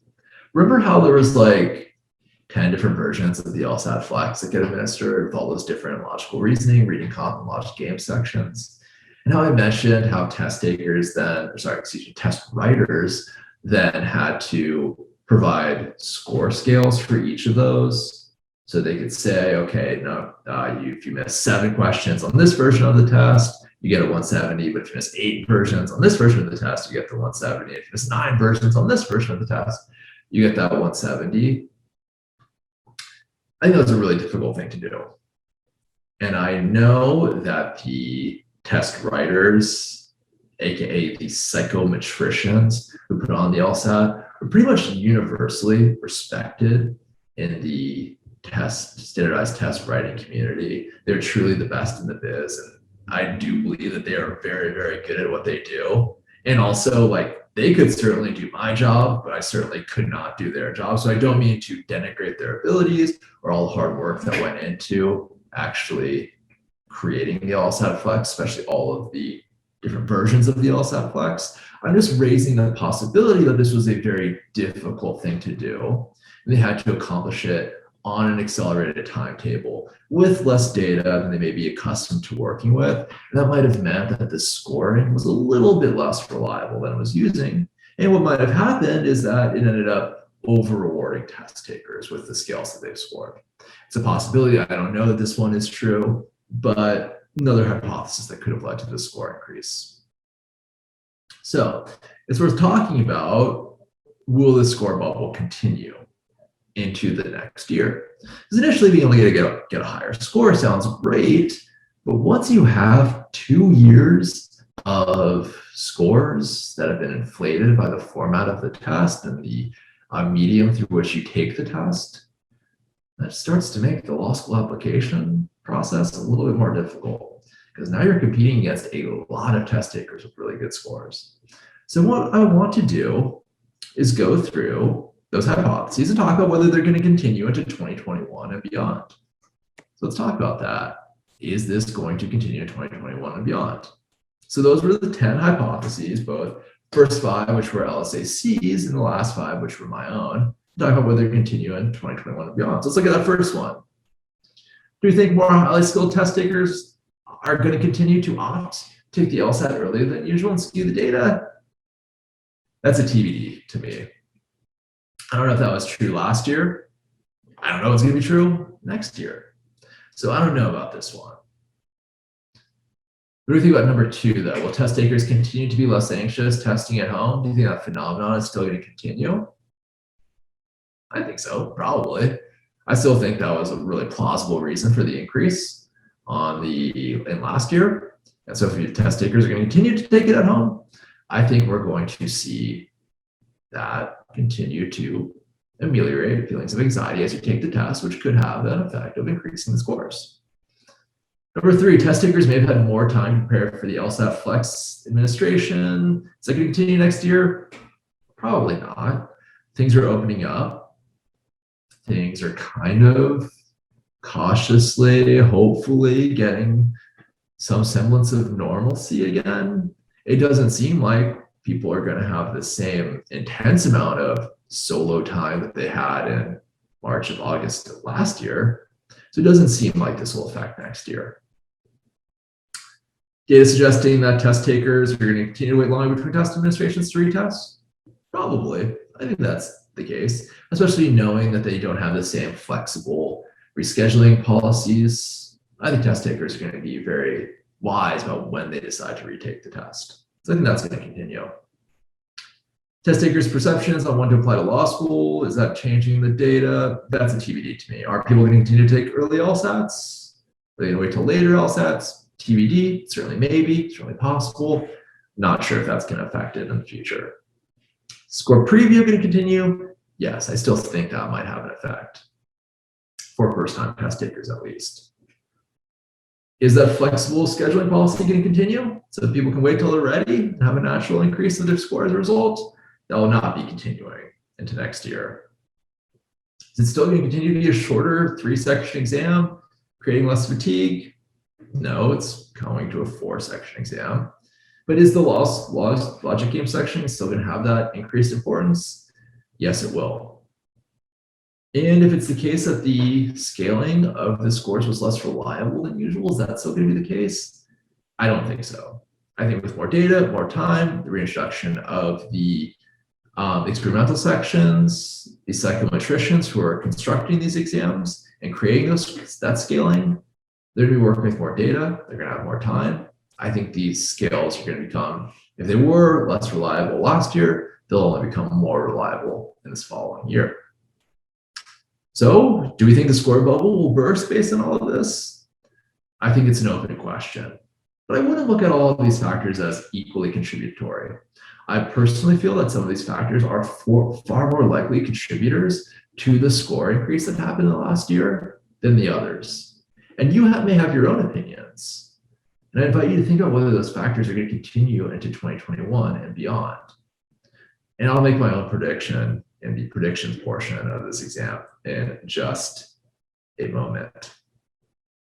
First, before we get that, TBD, just to be determined. Just, I don't know if that's going to continue or not. That's all I meant by that. So before we get into my predictions, sounds like a lot of us are taking the exam in June or August or October. Let's talk about what we've learned in this last year to make your virtual LSAT, your at-home LSAT, go as smoothly as possible. So what should you do? Well, before the test, what do you want to do? Gotta check your equipment. You gotta make sure your equipment is up to snuff. And where can you do that? You can do that in your ProctorU account. They have a page that's gonna ensure that you have the right testing equipment, the right internet connection, the right webcam and microphone setup to be able to take the exam without a hitch. So before the test, definitely take a few minutes to check your equipment in ProctorU. If your equipment is not up to snuff, it is not necessary that you actually buy anything else. LSAC does provide loaner devices to test takers who do not have the requisite equipment. So check it ahead of time. Your equipment should be good. If it's not, you can always go to LSAC, request a loaner device so you can take the exam. So before the test, definitely check to make sure your equipment is going to allow you to take the exam. I should also note that there's been some reported issues with the compatibility between recent OS Catalina and Big Sur updates for Mac users. And part of the exam software that you download with ProctorU, it's the exam software that allows the proctors to take over your screen if necessary. Essentially, the standard default settings for OS Catalina and Big Sur do not allow proctors to do this. So if you do have OS Catalina or OS Big Sur on the laptop or desktop that you'll be taking this test on, what you want to do is go ahead and and allow screen recordings for your browser and your system preferences. System preferences. I don't know why I struggle to say that word, but it won't be a struggle to do this. All you have to do is open the system preferences, go to the browser that you plan to use to take the exam, and just allow screen recording. That way you won't have any issues with the proctor that might delay you from taking the test. If you receive testing accommodations, confirm with ProctorU ahead of time that you will still receive those accommodations. One other hitch that I didn't mention earlier that happened in the last year is that some test takers who were granted testing accommodations by LSAC were not given those accommodations by ProctorU. And that's not something you want to learn on test day. You don't want to learn that you all of a sudden have less time to take the exam than you were planning on, than LSAC allowed you to have. So definitely confirm with ProctorU ahead of time that you will receive those testing accommodations, whatever they might be. Another thing you want to do, prepare your space. So Victoria, for seeing Chrome in your system preferences, there's a site, on ProctorU's website, there's a video and step-by-step process that explains exactly how to do this. So Victoria, I would just Google like ProctorU OS Big Sur and go to that site. That'll explain exactly how to do that. So in addition to checking your equipment, your software, making sure you got the accommodations, definitely prepare your space. Know where you're going to be taking the exam and make sure that it's not going to present any issues to the proctor. One thing, definitely have a conversation with any roommates you have, housemates, about when you'll be taking the exam so they will know not to disturb you by making noise, by jumping into the room during the exam, by having people over, anything like that. So definitely have that conversation. Hopefully they'll, give you your space, allow you to take your exam undisturbed. Additionally, gather scratch paper. About 5. You'll need 5 sheets. That's the maximum amount you're allowed to have. Have your writing devices. For the LSAT Flex, you're allowed to have pencil. It could be mechanical. You're allowed to have pen. Just make sure you have them on tap. And if you're using them, foam earplugs. If you think that there's going to be some kind of ambient noise around your place, go ahead and get some foam earplugs. You're allowed to use those to block out any noise at your space that you're taking the exam. You also want to kind of get an Ethernet connection because those tend to be more stable. So if possible, if it is easy for you to connect your laptop or desktop to your internet router, That'll provide you the most stable internet connection so you do not get disconnected during the exam. I would encourage that if that's convenient for you. Last thing is I would just clear your desk of any resources, unwanted materials, especially electronic equipment, anything that could create a perception that you're trying to cheat. So clear your desk, get all that stuff out of it. Make sure that any books are not visible because proctors do not like that. For instance, if I was, taking the exam, I would definitely want to take all those books out of the way. Or I'm kind of lazy. Probably what I would do is just throw a sheet over that. So it seems like none of the books are accessible. Another thing to do is to actually close all of your windows to make sure that there's no one outside of the window who might be helping you. So close the blind on all of your windows, or put a sheet over your windows. Test proctors have been asking test takers to do that. So it's gonna be annoying. It's gonna delay when you take the test during that security check-in process if you don't do that ahead of time. So I would encourage you before the test to prepare your space in that way. Close the windows, close the blinds on the windows, make sure all the electronic equipment that you're not using is not in your room, all the books and resources put away so that there's nothing in your room that could create the perception that you were about to cheat on the LSAT. A couple other tips to make your experience smooth during the test. If you experience a delay getting connected to a proctor when you initially log in to ProctorU, as I mentioned, for some test takers, there is a delay getting connected to proctors, especially for tests, which there's a lot of test takers. If that happens, do not disconnect. All that will do is make you go through the process again, or even put in the back of the line. So that's only going to make it longer to actually get connected to the proctor. So don't disconnect if you're experiencing a delay getting connected to a proctor. Know your login to both LSAC and ProctorU. You'll need both during the login process. So if you don't know one, that might create a delay. So just know what your login is for both of them. Additionally, this is kind of the most important one, know the rules. All of the rules are listed on LSAC's website. Know them, review them, and have a conversation with the proctor before the first section of the test.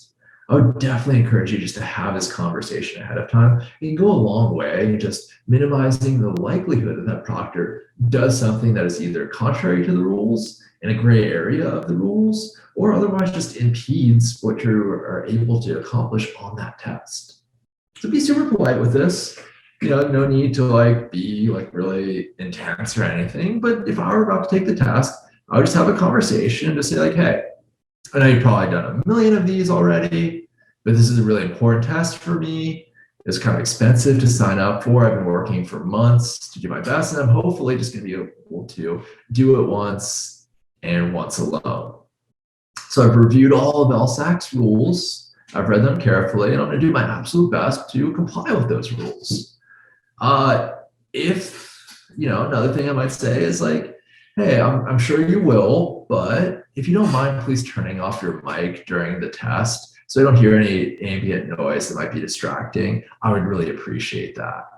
And I might also say hey, if there is any issues during the exam, before you take over my screen, could you please just notify me of the problem and pause the timing so I don't lose any valuable time? On this test, every second counts, so I don't want to be penalized in that way. Just have this conversation, let them know that you know the rules, that you're not going to do anything against those rules. Just let them know that you'd appreciate them returning you that same kindness in return. That's redundant. But yeah, I think this conversation can just go a long ways to setting the expectations for how that's going to go. I think for me, it would remove a lot of anxiety that the proctor might do anything that might be disruptive. I think it wouldn't hurt to remind the proctors of just how important this is.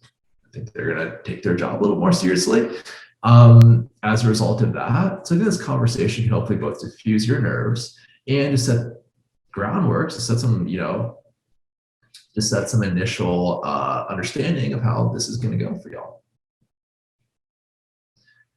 Now, I haven't heard this as being a major source of issues, but some proctors have been a little bit more rigid than what the rules are.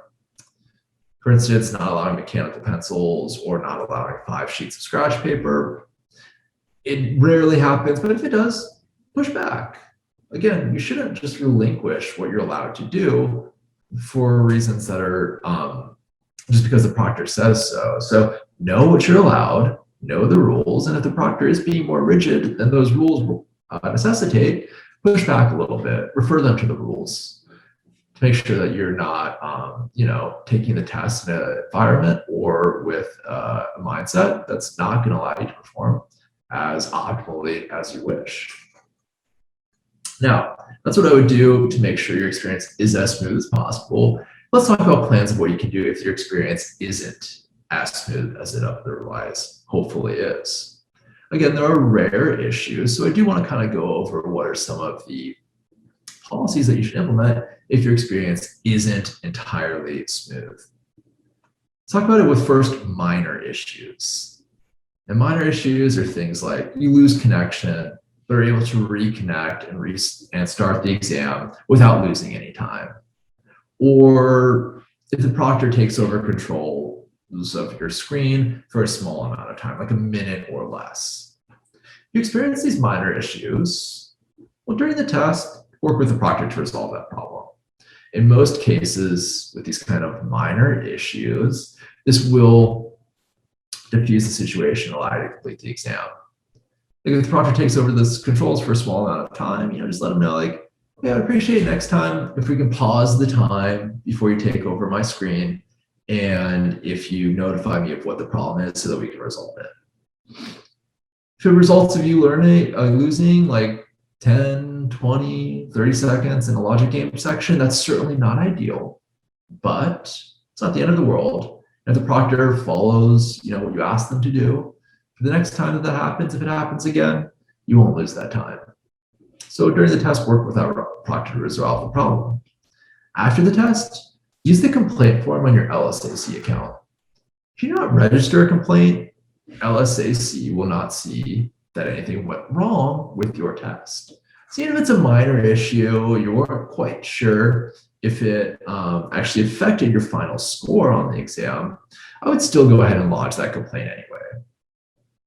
Otherwise, they're not going to review, they're not going to give you anything. So you might as well just make sure that you have a potential opportunity to be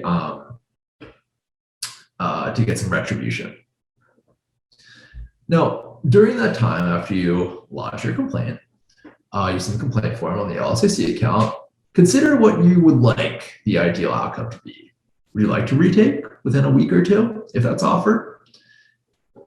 What would you do if you aren't offered that retake? Would you purchase the score preview so you can see your score and then decide whether to keep it? Or do you want to save that money and simply accept your score? I would kind of weigh these following the register of the complaint. Because for these minor issues, most of these test takers who lodge complaints about these minor issues do not receive any opportunity to retake or get a refund or anything like that. Not to say that you won't. I have a friend who took the exam and she had a proctor take over the screen for about 40 seconds. And that was enough for LSAC to offer her the opportunity to retake, which she did and scored very, very well on. It's not to say that a minor issue won't lead to being able to retake, but I would just kind of think about, like, okay, do I want that retake if I was offered it? What would I do if I don't get that retake? On the other hand, for major issues, things like you can't complete the exam, you lost connection, you can't get back in, or you lost a significant amount of time during that exam, or the proctor enforces some non-existent rule. They're just super pig-headed about it. And it's like, okay, I was not able to use my mechanical pencil. I had to use this pen where I only have 3 sheets of scratch paper. During the test, try to resolve it with the proctor if possible. For many of these, they're just irresolvable issues. So don't worry about completing the exam if the problem is unresolvable. What you want to do immediately is go to that complaint form on your LSAC account. I know I would definitely have the temptation to call in to LSAC or ProctorU. Like, I need to voice my frustration right now. I need to talk about this and resolve this in this moment. That honestly won't do you anything in this instance. All they would tell you to do is to use the complaint form on your LSAC account. So just go straight to that. No need to call LSAC or ProctorU. You will probably be offered a retake for the test in the next week or two. So at that point, what you want to do is start planning what your last week or two of studying is going to look like. You're basically given another week to study. So you want to think about how to be as productive with that week as possible. And so that is what I would recommend doing should you experience an issue. Like I said, these are the exceptions. These are not the rule. Most test takers do not face minor or major issues during their exam, but this is what we recommend you do if you do face these issues. All right, so as promised, I want to finish up with some predictions for the next year of the LSAT. So I got 5 predictions for you. We've read the tea leaves, and here are my 5 predictions for what how the LSAT will change in the next year. Fewer disconnections, interruptions, and technical issues for tests of 2021. ProctorU has tended to get better with each successive LSAT Flex administration, and I expect that continue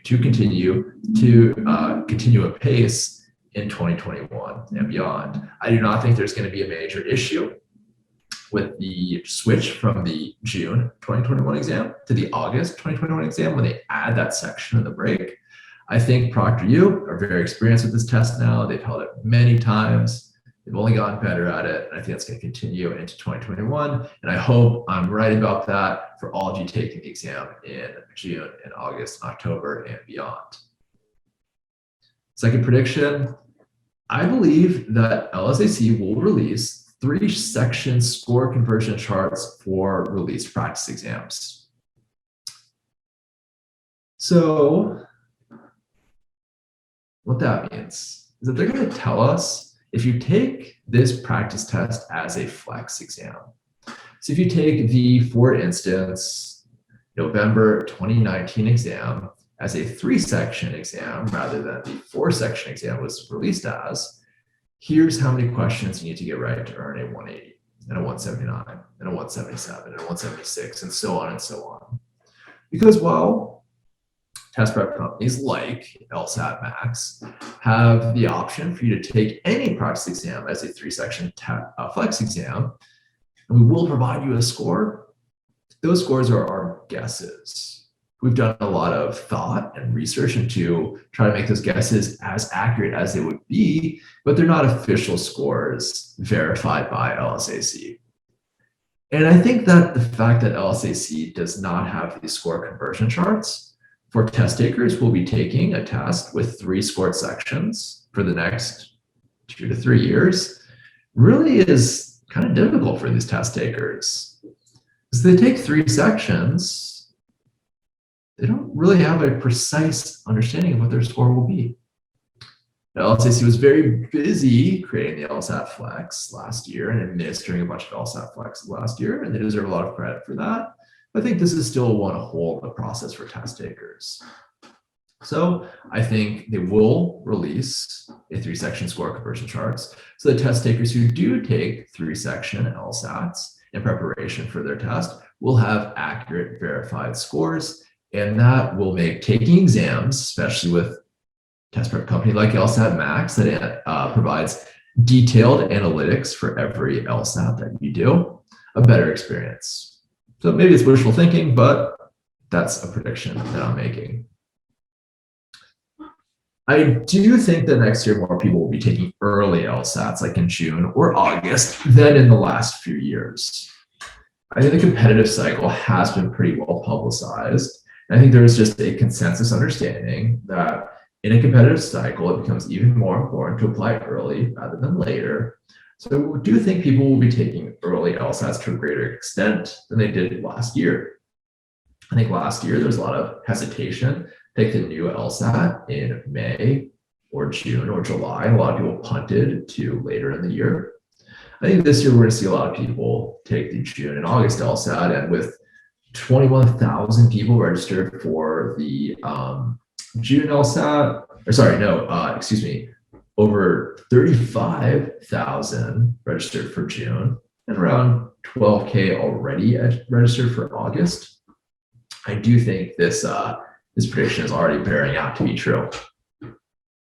Prediction number 4, I do not think the score bubble will burst. It's my personal opinion that enough of the factors that plausibly led to the score bubble last year are continuing to make the score bubble continue to bubble. However, I only think it's going to be for the highest scores. I do think we're going to see a normalization in the curve for like the 160s to 170s, but I do think for the 170s and above, we'll still see the increased number of people earning that score. But I do think it's going to be less dramatic than it was last year. I think last year is going to look like an outlier, but I don't think this year is going to officially burst that bubble. My last prediction, and this is one that I say with great remorse, with a heavy heart, I do think the LSAT will get harder. I don't know if it's going to be in the near future.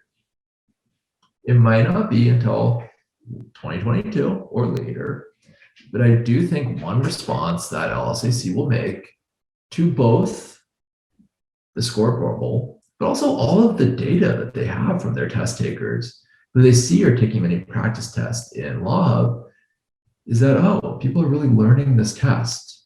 Therefore, in order to make it a fair and reliable test for law schools, we need to make it a little bit harder. And so I think that a test that's already hard, that in my prediction will get harder, should not be trifled with. And you should really take your study seriously. And that brings us to LSATMax. If the LSAT test is getting harder, then why not prepare for the LSAT with the #1 ranked online LSAT course? So yeah, I think it's going to be harder in 2021 to 2022. We might not see strong evidence of that until 2022. I think beyond 2022, it will be harder. And this is also to say that I think in general, the LSAT does get a little bit harder in general. But I think it might be a slightly increased difficulty in the next couple of years in response to the score bubble. So if it will get harder, at least if it might get harder, got to take our studies seriously, and LSATMax is where you can do that. And working with LSATMax, I've really gotten to learn the program, learn the curriculum, and contribute to the curriculum as well. And I think the app is a really, really impressive piece of technology because it really works for all kinds of test takers. We have flexible pricing for whatever kind of test taker you might be. The app allows you to go from the very beginning of your LSAT studies, where you don't know anything until your very first diagnostic. The app will take you step by step so you know everything about the LSAT. You get a ton of practice doing it, and you can really recap, or I should say, reinforce these skills through daily office hours. So if you are an LSAT neophyte, the LSATMax app can take you from the beginning to the very end. If you've been studying for the LSAT for a little bit of time, you can also take a lot out of the app. It's very easy to customize your own journey, to focus on just logic games, or to focus on just certain parts of logical reasoning, or just reading comprehension, or choose the office hours that work best for you. If you just want to take practice tests, well, we got all 90 prep tests. You can take them as many times as you can. You can take them as flex exams or 4-section exams. And we're going to give you detailed analytics. Like I said, with the Digital Lsat, it's important that you're doing your homework in a digital format, and the LSATMax app really offers that as well. So I would definitely check it out. Additionally, should you choose to take advantage of them, we have one-on-one tutors from 99 percentile tutors, and definitely got to learn more about these tutors, get to know them a little bit as I started this position. And the best thing about these tutors is the amount of empathy that they have for their students. Not only do they know the test backwards and forwards, But there were people who went through a very similar process as you. They were not naturals. They're not people who started scoring in the 170s. People who had to work for their scores. They know techniques that help them and their students see major score increases. So they're going to help you out with any content you have from the exam, making a reliable study plan for the exam, and scheduling with them is very easy and convenient. Yep, definitely can ask any questions you have. To answer a few that have come in just a second. I don't know when it's going to start getting harder. I don't know if it's going to start getting harder. I would suspect that we start to see the LSAT look harder in late 2021, 2022. That's just my guess, though. That's my conjecture. And so at this point, I will start looking through some of the questions for the Q&A portion. But while I do, just want to put some testimonials on the board from some of our satisfied students who made major score increases with LSATMax. Oh, and Jillian, thank you for plugging in the legal level LSATMax's podcast hosted by Brandon Franklin and Yelena War. They're so good to listen to on breaking down all these LSAT trends. A lot of what I've talked about today, they've already recapped very ably in their podcast. They talk about all sorts of things that affect test takers and law school applicants alike, a lot of things that get ignored, like test anxiety and that kind of stuff. So they have all kinds of experts come in to give them their perspective on how to, excel in law school, or how to be happy in law school, or how to be happy as you take the LSAT. So all of that is great. Totally want to co-sign Jillian's recommendation there. All right, a number of questions in this Q&A section, so I'm going to go through all of them right now. If you have any other questions, please put them in there. Let's see, Anonymous asks, is the interface for the Law Hub practice test the same as the LSATMax interface for practice tests? Are there any differences? There are slight cosmetic differences. We can't replicate, we're legally not allowed to replicate exactly the digital interface of the real test, but all of the things that you can do on the real digital interface, highlighting in 3 colors, underlining, erasing that, all of that is available on the Law Hub interface. Very, very similar to it. There's some cosmetic differences, but no functional differences is how I would answer that. Anonymous attendee, maybe it's the same one, maybe it's a different one, asks, should we expect a high number of scores in the 170 for the August 2021 LSAT and on? Would that mean this year's application cycle will be competitive as last year's? Yeah, as I said, I don't think the score bubble is going to burst, but I don't think the increase in the percentage of test takers earning those scores is going to increase as dramatically as it did last year. I think one of the ways that's going to be controlled is through the LSAT potentially getting more difficult in a little bit. But I do think the 2021 to 2022 application cycle will be competitive. Maybe not as competitive as it was last year, but I do think it will be competitive, which makes earning that high LSAT score all the more important. So I do think there's going to be a lot of high scores. I do think there are going to be a lot of applicants, though perhaps not as many applicants as there were last year. I think those two things will contribute to a very competitive field, which means you want to have that good LSAT score too.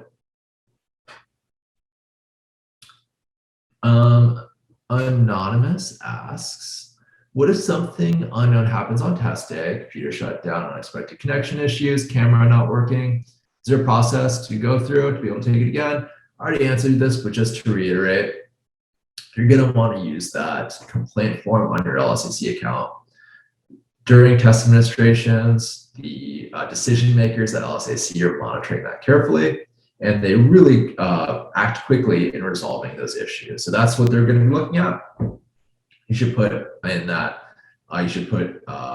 any issues you experience into that form so that you can get a potential retake.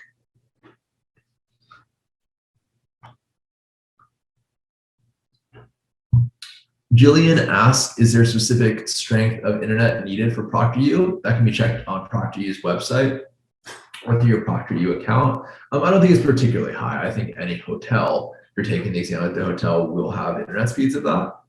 Yeah, all that information is available on ProctorU's website.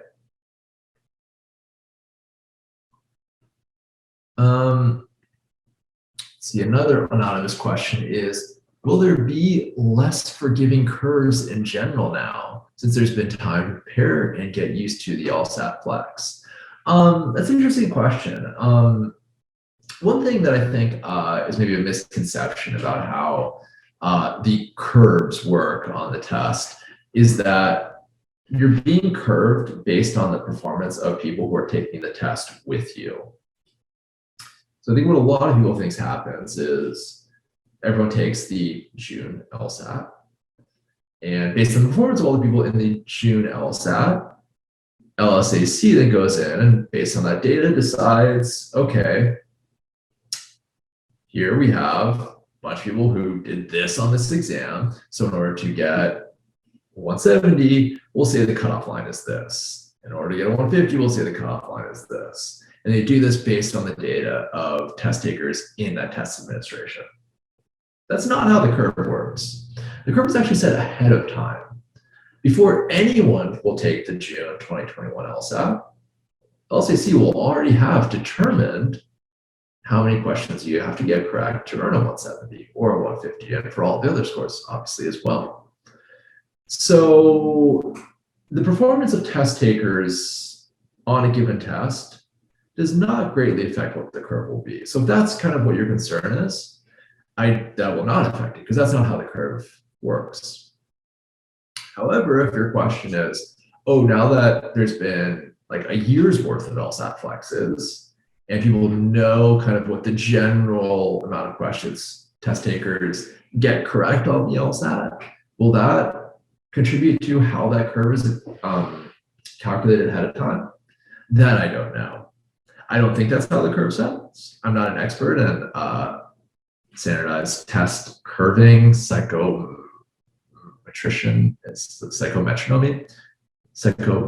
I don't know, whatever the phrase is. I don't know. I suspect that's not how it's going to be done, but I don't know the answer to that question. Also, unfortunately, we don't have an answer to this question yet, Priya. Does getting checked in again count towards your 10-minute break? I don't think it will. I will not anticipate that it will. I think the check-in process will be like an added part of the break. I don't think they're going to say, you have a 10-minute break, but you really have to spend all 10 minutes of those getting checked in again. I don't think that's going to work, but that's a point that will be clarified ahead of the August exam. An anonymous question is it better to schedule your LSAT earlier in the week or later? Schedule at the time that you think you're going to have the fewest distractions and you're going to be at your peak cognitive ability. Those are your two criteria to consider.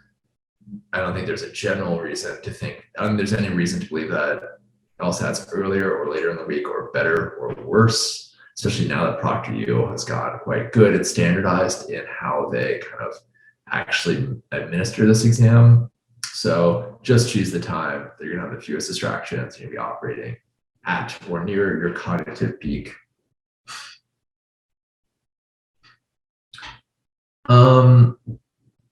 Yeah, so another anonymous question, why don't they offer a September LSAT? Seems like a great time to take it and still get applications in relatively early. Yeah, so there's a long time they offered September LSATs. They didn't in this last year. They won't in 2021.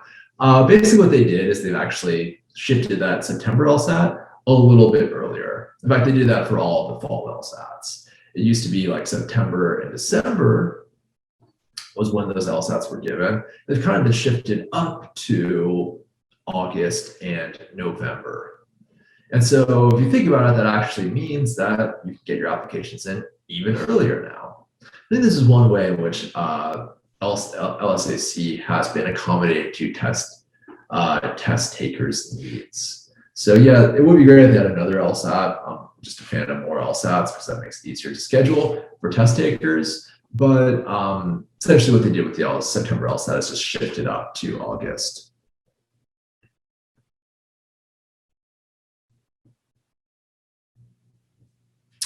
Let's see, a question from Allison Jordan. This is a long one, so I'm going to read it over for just a second.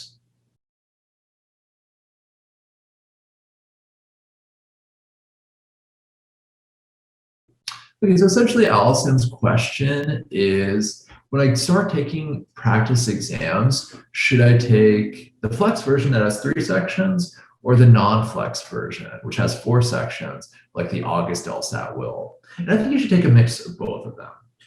Now, as you stated in your question, a drawback of the 4-section LSAT is that every single time that test will have 2 logical reasoning sections, 1 reading comp section, 1 logic game section. And that might not be the case for the real LSAT Flex. Excuse me, the real LSAT that you take, which might have 2 logic game sections or 2 reading comprehension sections instead of 2 logical reasoning sections. So what I would recommend doing is starting with just 3-section LSATs so that you know how many questions you're getting right in each of those 3 sections and how those are going to contribute to your score. And then as your test day nears, start to do 4-section LSATs. Now those 4-section LSATs can either be the full 4-section tests that were released by LSAC, where you do have 2 logical reasoning sections, or you can make your own. You can do 3 sections from one exam, and then take a second reading comp or logic game sections from another exam. So when you're doing that exam with 4 sections, you're not really worried about how you do on that experimental section as much. What you're really just doing is trying to mimic the fatigue that you will feel on that test with 4 sections rather than 3 sections. So whether you do the 4-section test with second logic rule reasoning, or you decide to take a reading comp or logic games for different tests and do that as one of your 4 sections, really all you want to accomplish with that is, how do I feel at the end of taking a 4-section exam? Let me become accustomed to that. So again, to kind of recap that, 3 sections I would recommend initially, and moving on to 4 sections and a 4-section version of the exam of your choice as your test day nears, like probably within the last like 2 or 3 weeks before the exam.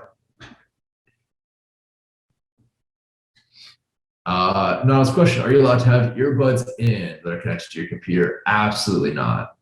No electronic earbuds, headphones, anything of that nature as you take the LSAT or as you take your writing section of the LSAT. Both of those will be a major no-no.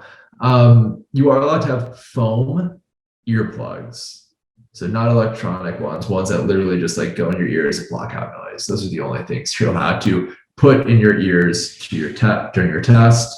I guess you could put like your pencil in, but why would you do that? But yeah, no electronic earbuds. Samantha asks, if a person has accommodations for testing, does that appear in your LSAT report? It does not.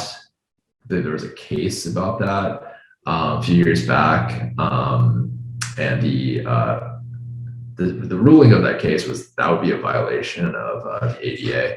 So no, other accommodations that you receive accommodations for will not be part of your score report. Another question from Samantha: when is the best time to apply to law school? 2 answers to that question. First answer is the more important one. Best time to apply to law school is when you have the LSAT score. That's going to give you the best chance of getting into that law school. Whether that comes earlier in the cycle or later in the cycle, the best time is going to be when you have the good LSAT score. And that's the first thing you always need to consider when you're applying to law school. Did I earn that LSAT score? That's going to give me a good chance of getting into that law school.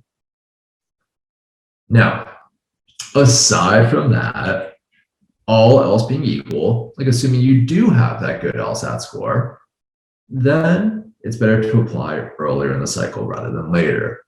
And that's simply because law schools use rolling admissions, which means they start accepting applicants as soon as they start opening the gates for applicants to apply to their schools. It's better to apply earlier in the cycle when they haven't given away as many acceptance letters. When you're later in the cycle, you'll be competing for a few number of seats. At the beginning of the cycle, you're competing over many seats that they have. So all else being equal, assuming you have that great LSAT score, it is better to apply earlier rather than later. And earlier is November, general rule of thumb. I think it's ideal if you get your applications in by Halloween. If you get your applications in by Thanksgiving, still pretty good. What we tend to see is a large influx of applications in December and especially January. I think a lot of people complete their applications over kind of winter breaks. But if you have that great LSAT score, I would aim for an October or like Halloween or Thanksgiving kind of goal date to get your LSAT applications, to get your law school applications in. All right, I believe those were all of the questions. Oh, one just popped in. I'm gonna check the chat if there were any questions. Doesn't appear to be. Let's see, anonymous question is, if you take the October LSAT, when would you get your score back? How would that fit? So the October, so they haven't released for the October LSAT the score release date. We don't even know that for August yet. But score releases tend to be about 3 weeks after the test. So for the October test, that's going to be the week of October 9th. I would expect that scores will be back in the last week of October. So probably around Halloween, which, I mean, obviously all of us will be making jokes about whether score was a trick or a treat at that point. Ignore those. But I would expect that's when October test scores will be coming back in, which means as long as you have all of the other components of your application ready to go, and the only thing you're waiting for is for that October score, you can still take the October LSAT and still apply very early in the cycle. So if you do plan on taking the August LSAT and you do really want your application in by Halloween, you can still do that. Just make sure that you have your personal statement, your letters of recommendation, your transcripts, anything else going into your application, all uploaded into your CAS account and ready to go. So that once you get your score back, you get to click those buttons, send that application in early. Cool. Looks like that's all the questions right now. Thank you all for your questions. Thank you all for listening to this last year of the Digital LSAT. I hope what you found here was helpful. I hope you check out LSATMax, and I hope we can help you get that score that you've always dreamed of that will get you into the law school you've always dreamed of going to. So once again, my name is Ross. Thank you all so much. Best of luck in your studies. Have a great rest of your Wednesdays. And hit us up if you have any questions after this. Take care. Goodbye. Happy studies.